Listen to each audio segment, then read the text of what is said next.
नमस्कार, मी डॉक्टर पुजारी पट्टण कोरोली, गोपाल होमिओपॅथिक संशोधन केंद्र इचलकरंजी. तर आजचा शेतकऱ्यांसाठीचा जो विषय आहे, जनावरांच्यातील वांझपणा म्हणजे गर्भधारणा न होणं, त्याच्या पाठीमागची जी कारण कोणती आहेत, जनावरांची गाभीच्या तक्रारी का होतात, लवकर जनावर का गाभ धरत नाही, तर त्यामध्ये जनावरची अनुवंशिकता म्हणून आहे. तर ते अनुवंशिकता काय आहे, तर त्या गायीची म्हैशीची अनुवंशिक असे तिचे गुण त्या वासरामध्ये रेडीमध्ये आलेले असतात की ते जनावर लवकर गाभ धरत नाही. म्हणजे 4थ्या वर्षी, 5व्या वर्षी, 6व्या वर्षी गाभ धरतात. हे अनुवंशिक गुण आहेत आणि ह्या अनुवंशिक गुणामुळं ती गाय किंवा म्हैस गावासाठी तक्रार करत असते. दुसरा जो विषय आहे तो ओव्हरीच्या ठिकाणी हायपोथॅलेमस, जनावरच्या गर्भाशयातील जी ओव्हरी असते त्याला आपण स्त्रीबीज म्हणतोय. तर ते स्त्रीबीज चांगल्या पद्धतीनं डेव्हलप नसणं किंवा वाढ व्यवस्थित नसणं, त्या गोष्टीमुळे सुद्धा जनावरांच्या गाभीची तक्रार असते. ओव्हरी, त्यामध्ये ओव्हरी हायपोथॅलेमस म्हणून आहे, तर ते डिस्टर्ब झाल्यामुळे किंवा त्याची ग्रोथ व्यवस्थित नसल्यामुळं त्या गाई म्हशींच्या ठिकाणी किंवा रेड्या पाड्यांच्या ठिकाणी गाभीची तक्रार असू शकते.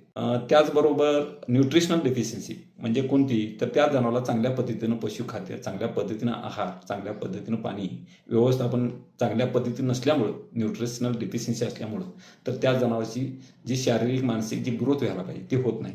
त्यामध्ये त्या जनावराला चांगलं पशुखाद्य न मिळणं, त्या रेडकाला लहानपणी चांगल्या पद्धतीनं आईचं चीक न मिळणं, चांगलं दूध न मिळणं, चांगलं पशुखाद्य न मिळणं, ह्या गोष्टीमुळे सुद्धा त्या रेड्या पाड्यांच्या ठिकाणी गाभीची तक्रार वगैरे राहू शकते. चौथा जो विषय आहे तो हार्मोनल इनबॅलन्स. गाई म्हशींच्या किंवा रेड्या पाड्यांच्या गर्भाशयातील जे हार्मोन असतात किंवा त्याला मराठीमध्ये आपण संप्रेरक म्हणतो, तर ते 5 पद्धतीचे हार्मोन्स असतात. त्यामध्ये FSH, LH, त्यानंतर प्रोजेस्टेरॉन हार्मोन, त्यानंतर ऑक्सिटोसिन हार्मोन, असे जे 4 पद्धतीचे हार्मोन्स आहेत ते सगळे एकमेकावरती अवलंबून असतात. एक हार्मोन्स काम झाला की दुसरा हार्मोन, दुसरा झाला की तिसरा, हे सगळे हार्मोन्स एकमेकावर कार्य करत असतात. तर त्या हार्मोनची जी सायकल आहे ती डिस्टर्ब झाल्यामुळे सुद्धा त्या गाई म्हशींची टिकी किंवा रेड्या पाड्यांची गाभांची तक्रार राहू शकते आणि ते जनावर वांझपणाकडे सरू शकते. त्यानंतर 5वं जे कारण आहे, रेडी किंवा गाय म्हैस गावाला का दमवते, तर त्या रेडीच्या ठिकाणी जी एनर्जी पाहिजे, जी शक्ती पाहिजे किंवा जी चांगल्या पद्धती त्या रेडीला किंवा म्हैशीला जी मस्ती असायला पाहिजे, तर ती एनर्जी नसल्यामुळं, त्या कारणामुळं त्या जनावराच्या गर्भाशयामध्ये गर्भधारणेचं प्रमाण वगैरे कमी राहते. त्याचबरोबर 6वं जे कारण आहे म्हणजे वातावरण आणि व्यवस्थापन.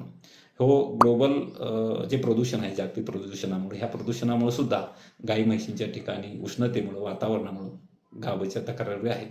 आणि त्याचबरोबर उत्तम व्यवस्थापन नसणं, म्हणजे ज्या त्या काळात जे ते जनावराला पशुखाद्याला ज्या आहार चाऱ्यातून ज्या गोष्टी मिळायला पाहिजे त्या गोष्टी न मिळाल्यामुळे सुद्धा त्या गाई म्हशीच्या ठिकाणी वांझपणाची तक्रार वाढते. अशी 4-5 पद्धतीची आपण या ठिकाणी कारणं पाहिलेली आहेत आणि या कारणासाठी